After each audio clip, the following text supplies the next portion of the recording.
Bismillahirrahmanirrahim. Today we are going to discuss chapter number 10, which is about kingdom animalia. And it is not a detailed lecture, rather it is just an introductory lecture. Usually the students, they come across the questions, short questions and MCQs from this chapter, and they can't attempt those questions. They cannot answer to those questions. So I have tried to manage all these problems regarding your examination. And the second thing which is very much interesting is that I have invited one of my student, my old student, to deliver this lecture, this introductory lecture to you people. I mean, youth people, the students would understand well from a student. Here is my student, Mr. Abdullah. He has been my old student, and he would tell you people all these things. He would explain. Okay, come on, Abdullah. Thank you sir. अस्सलाम वालेकुम। तो आज का हमारा introductive छोटा सा एक lecture है जो कि किंगडम एनिमेलिया के बारे में है, जिसमें हम ये बात करेंगे। सबसे पहले हमारे पास फाइलम आ जाते हैं। जब तक हम एक फाइलम को एक सीक्वेंस में नहीं याद करेंगे, हमें ये चैप्टर नहीं याद होगा। इस चैप्टर को याद करने की ट्रिक क्या है कि आपको फाइलम बाय फाइलम आपको याद होने चाहिए, क्योंकि जैसे जैसे एवोल्यूशन आई है, जैसे जैसे तरक्की हुई है इंसान में और उनके अल्लाह ताला ने उनके अंदर मॉडिफिकेशन डाली है, तो वैसे वैसे आप अगर इसको याद करेंगे तो याद होगा, अदरवाइज ये आपसे याद नहीं होगा। तो हम सबसे पहले इनके फाइलम पढ़ते हैं, जिसमें सबसे पहले पोरिफेरा, फिर सिलेंट्रेटा, फिर प्लेटीहेल्मिन्थेस, फिर एस्कहेल्मिन्थेस, फिर एनिलिडा, फिर आर्थ्रोपोडा, फिर मोलस्का, फिर अकाइनोडर्मेटा, फिर हेमिगोडेटा, फिर कॉर्डेटा। इनके ऊपर अगर आप उनके ऊपर पॉइंट आउट करते जाते हैं तो ज्यादा अच्छा होता है, स्टूडेंट्स को पता चल जाता है, आपके दोस्तों को। ठीक है सर, प्लीज वंस अगेन। तो सबसे पहले हम दोबारा बताते हैं porifera, coelenterata, platyhelminthes, aschelminthes, annelida, arthropoda, mollusca, echinodermata, hemichordata and finally chordata. तो हम पहले पोरिफेरा के बारे में थोड़ी सी बात करते हैं। पोरिफेरा के बारे में बहुत प्यारा एमसीक्यूज है कि जब ये अपने एम्ब्रियोनिक स्टेज पे होते हैं तो ये मोटाइल होते हैं। कोई भी पोरिफेरा है वो अपने एम्ब्रियोनिक स्टेज पे मोटाइल होगा, एंड देन जब वो अडल्ट स्टेज पे आएगा तो वो सेसाइल हो जाएगा। ये पोरिफेरा की मैंने उसकी एक ही मैंने डायग्राम बनाई है। इसके अंदर मुख्तलिफ किस्म के आपको एग्जाम्पल मिलेंगे, साइकोन, एस्कोन और स्कोलोमास्ट्रा जिबिनिन, और इसके बावजूद भी आपको एक फ्रेश वाटर वाला मिल जाएगा। ठीक है, तो ये जो हमने बनाया है ना, स्पॉन्जिला, ये जो है ये अडल्ट स्टेज वाला है। क्यों? क्योंकि ये एक जगह सिसाइल है, इसके साथ लगा हुआ है, सबस्ट्रेटम के साथ। यस, सबस्ट्रेटम के साथ। इसमें ये जो आप होल्स देख रहे हैं, यहाँ से इसकी ओपनिंग को कहते हैं ओस्टिया, जहाँ से मटेरियल इसके अंदर जाएंगे और ये अब्जॉर्ब करेंगे, एंड देन उसके बाद ओस्कुलम, जहाँ से ये अपने उस मटेरियल को वेस्ट कर देंगे जो इनको नहीं चाहिए। उसके बाद इसके बाद एक और एग्जांपल आपको बताता हूँ, वो है यूप्लेक्टेला। यस, यूप्लेक्टेला ये बोर्ड के पॉइंट ऑफ व्यू से बड़ा इंपॉर्टेंट है और इसके ऊपर एमसीक्यूज बहुत बार आया हुआ है। तो ये भी आप इसका स्ट्रक्चर देख लें, एंड देन उसके बाद जैसे मैंने आपको बताया कि हम फाइलम बाय फाइलम इसको पढ़ेंगे, क्योंकि इंट्रोडक्टिव है। इसका ये भी बता दें शाह जी, यूप्लेक्टेला का वो जो नाम है, आम नाम वीनस फ्लावर बास्केट वाला। हाँ, वीनस फ्लावर बास्केट, हाँ, इसका नाम है। वो दरअसल रोमन्स के टाइम में जो वीनस वर्ड है वो उनके कहते थे सेक्स की देवी को, तो वहां से वो निकला है वो वर्ड। एंड देन उसके बाद जो फ्लावर बास्केट है, उनके पास जो बास्केट होती थी ना, वो इस तरह की होती थी। यस, एंड देन उसकी बेसिस पे इसको वीनस फ्लावर बास्केट भी कहते हैं। अब आगे आप हाइड्रा पढ़ेंगे, जिसे आप कहते हैं किंग ऑफ वाटर। ये सारे रोमन्स के टाइम के नाम्स है, आप इसको आप पढ़ेंगे तो आपको समझ आएगी। उसके बाद हम आते हैं सिलेंट्रेटा के ऊपर। सिलेंट्रेटा में ये हमने एग्जांपल लिखी है हाइड्रा की, और एक हमारे पास एग्जांपल ये है फाइसेलिया की। फाइसेलिया, यस, शाबाश। ये जरा हमने इधर को लिखी हुई है। इसके ऊपर क्या होता है कि आपको मैं सबसे पहले एक कॉन्सेप्ट क्लियर करूं कि यहाँ जो ये जो हमारे पास पोरिफेरा है ना, ये अनसिमेट्रिकल होता है। पोरिफेरा के बाद जितने भी फाइलम है ये सारे सिमेट्रिकल है। इसके बाद कोई भी ऐसा फाइलम नहीं है जो कि अनसिमेट्रिकल हो, क्योंकि ये कुदरत ने इसके अंदर ये एक निज़ाम रख दिया, आराम नाम से सिमेट्री की तरफ जा रहे हैं ऑर्गेनिजम्स। ये जो इसके पास जो आपको बता दूं, यहाँ से ना ये अभी सिलोम नहीं आया इनके अंदर, ये सारे एसिलोमेट्स है अभी। ये जो बाहर वाली जो इसका मास्क है, सेलुलर लेयर है, यस सेलुलर लेयर, इसको कहते हैं एक्टोडर्म। और जो अंदर वाले को है एंडोडर्म। ये जो कैविटी है, बाकी जो एंडोडर्म के अंदर अंदर जो कैविटी होती है उसको सीलेंट्रॉन कहते हैं, वो भी लेबल करते हैं। ठीक है, सीलेंट्रॉन। और इसके अंदर होती है एक खास किस्म की, जो हम जब बोलते हैं ना कि दरमियान में एक जो लेयर होती है, हम अगर हम अपनी तरफ कहते हैं तो उसे मेसोडर्म कहते हैं, लेकिन चूंकि ये है एसिलोमेट्स, इनके अंदर वो नहीं सेल नहीं है, नहीं है। हाँ। इसके लिए इसके एक स्पेशल वर्ड होता है मेसेनकाइम। मेसेनकाइम, शाबाश। आपने याद रखना है कि ये मेसेनकाइम है, मेसोडर्म नहीं है।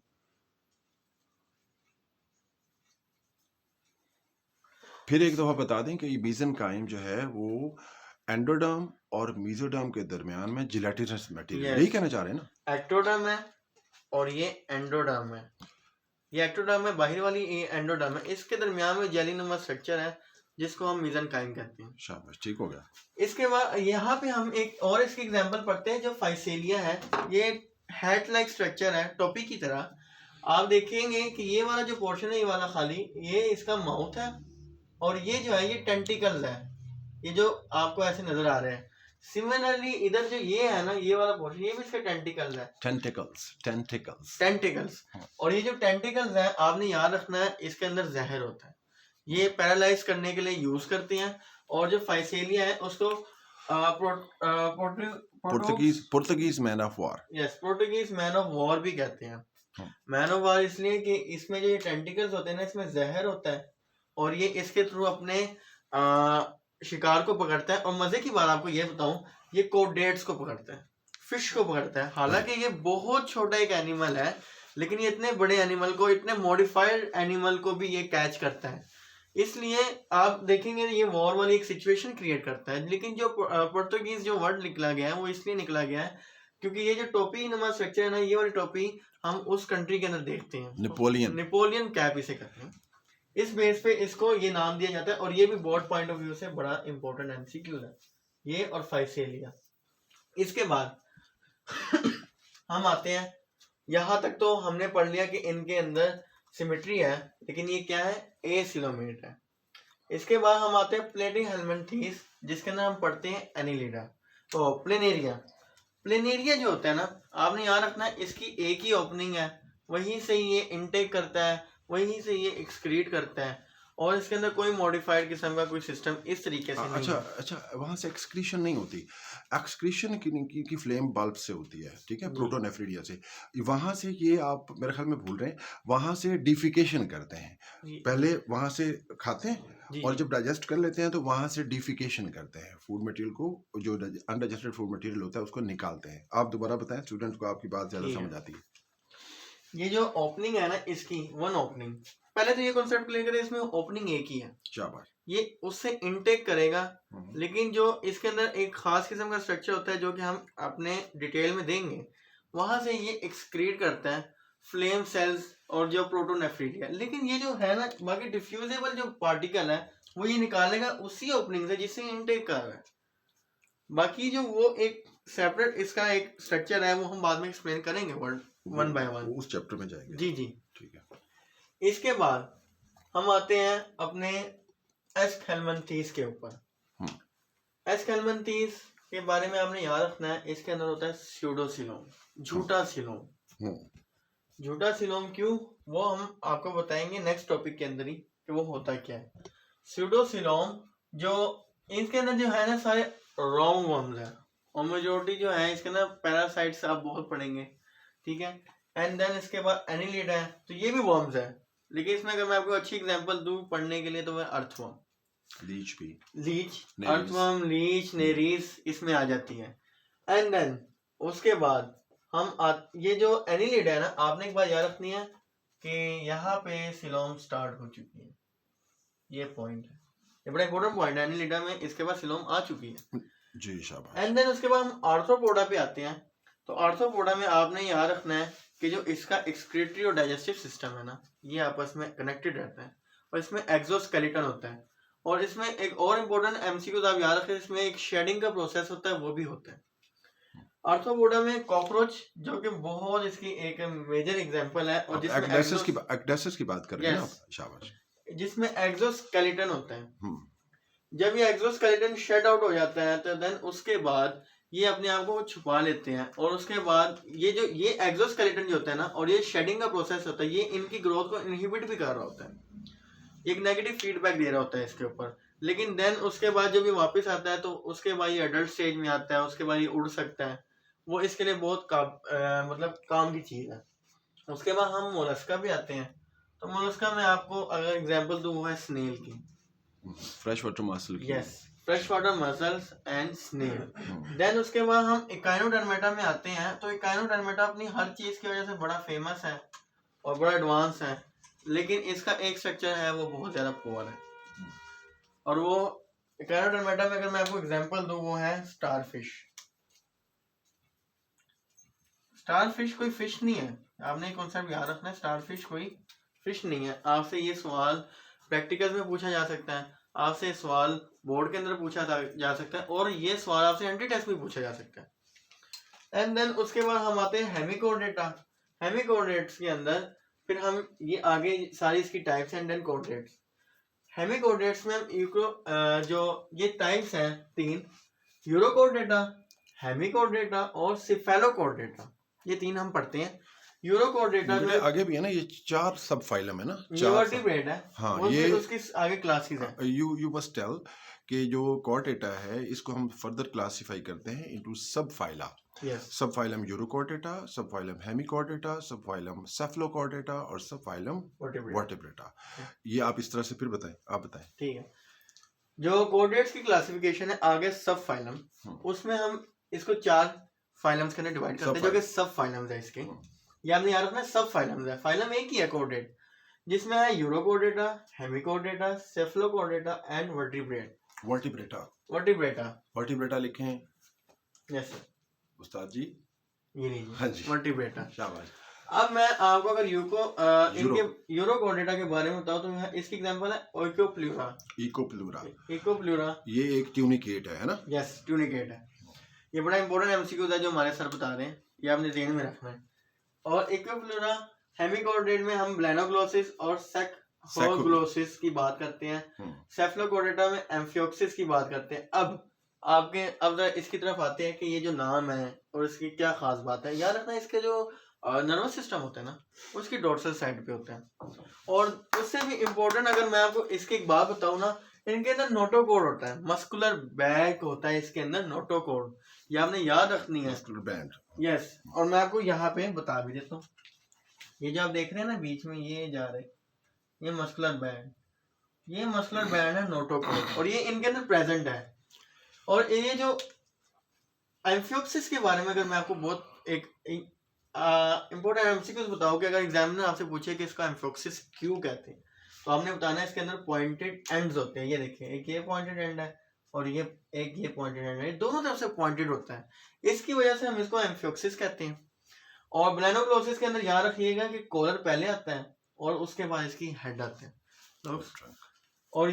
और देन ट्रंक इसका नीचे वाले साइड पे है ऐसे। ये जरा आपको ये स्ट्रक्चर अजीब सा लगेगा, लेकिन यही इसका स्ट्रक्चर है। अल्लाह ताला ने इसकी तख्लीक ही इस तरह से की है।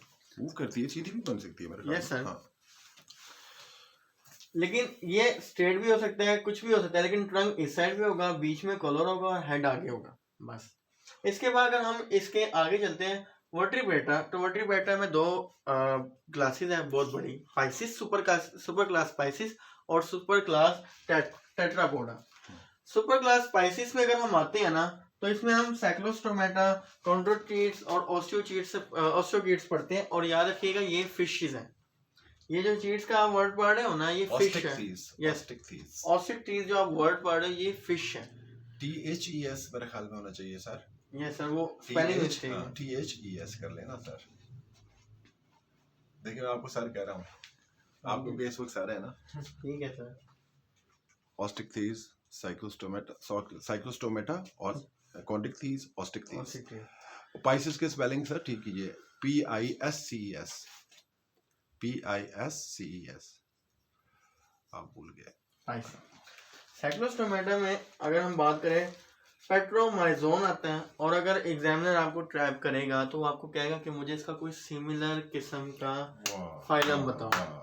वो आपको घुमाएगा इस तरीके से। एंटी टेस्ट में ये चीज़ नहीं, अब बोर्ड में भी आता है, क्योंकि हमारा जो अब पढ़ने का जो तरीका है ना बोर्ड के पॉइंट ऑफ व्यू से, वो अब 50% ऑलमोस्ट हमारा हो चुका है कॉन्सेप्ट बेस्ड। एग्जामिनर आपसे पूछेगा, अगर मैं साइक्लोस्टोमेटा में कहता हूँ पेट्रोमाइजोन अगर मैं आपको देता हूँ, तो give me answer that what is the animal in this phylum, तो आपको हैगफिश पता होना चाहिए। दिस क्लास सॉरी, तो आपको हैगफिश पता होना चाहिए।